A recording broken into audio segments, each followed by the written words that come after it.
Bună seara, sufletele mele curajoase, bine ați venit la Magia din Cărți, aici unde descifrăm împreună șoaptele destinului. Astă seară vreau să vă fac o etalare pentru cei care aveți o relație conflictuală. Haideți să vedem de ce vă certați și pentru ce vă certați.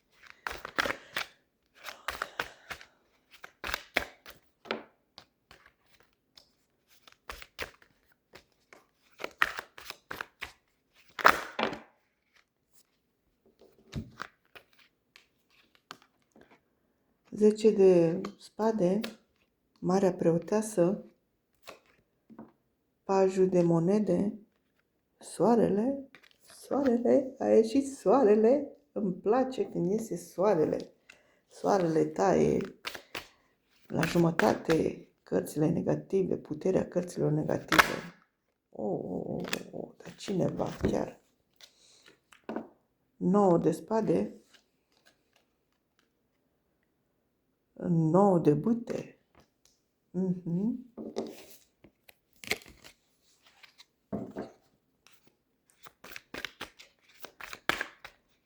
Dacă vreți etalări personalizate, am e-mail-ul în bio, 7 de monede, sau puteți să-mi lăsați mesaj privat și eu, când am să vă mesajul, o să vă răspund. Mulțumesc pentru susținere, mulțumesc noilor mei abonați. Nu sunt multe. Noilor mei abonați, doar o carte vreau. Mulțumesc pentru inimioare, pentru mesaje, pentru repostări. Vă mulțumesc.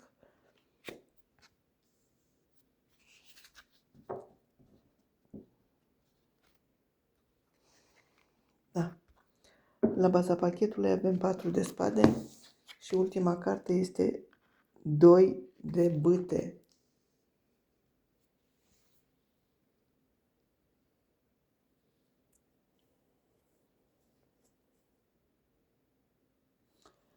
Cineva suferă foarte mult. Suferă, are nopți nedormite și duce în spate poveri care probabil nu sunt ale ei sau ale lui. Nu contează ce este, că e femeie sau bărbat. Cineva suferă foarte mult și are nopți nedormite și deja este pe pauză, s-a pus pe pauză, nu vrea să mai știe de nimeni și de nimic.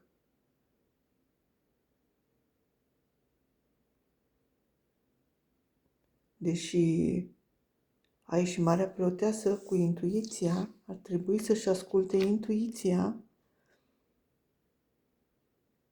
și să privească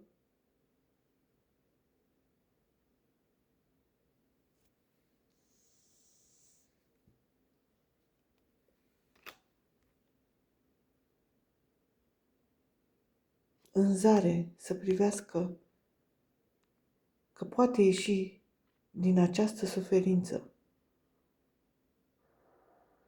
Da, cineva suferă în această relație,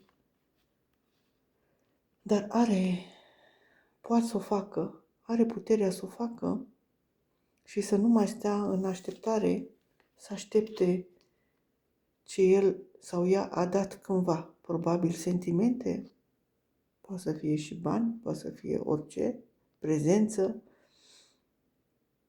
pentru că încet, încet, cu pași mici, dar siguri, vine spre el sau ea o nouă oportunitate, da, este mică acum, este un paj și este și de monede care vine cel mai încet cu mersul melcului, dar este cea mai sigură oportunitate, cea mai sigură ofertă, o ofertă palpabilă care duce, așa, mergând încet, încet, duce spre soare.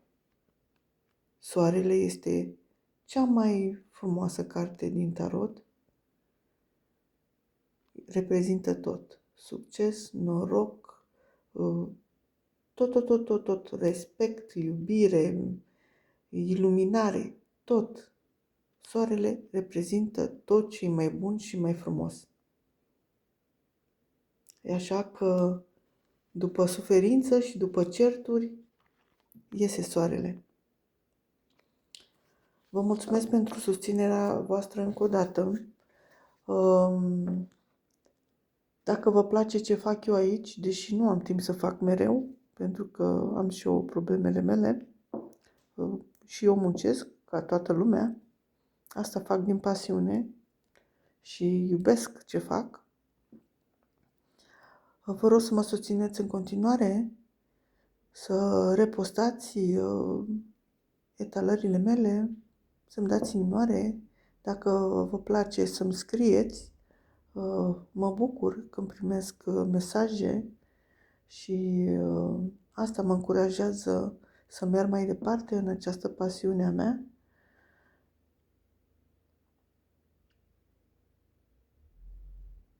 Vă aștept, vă mai aștept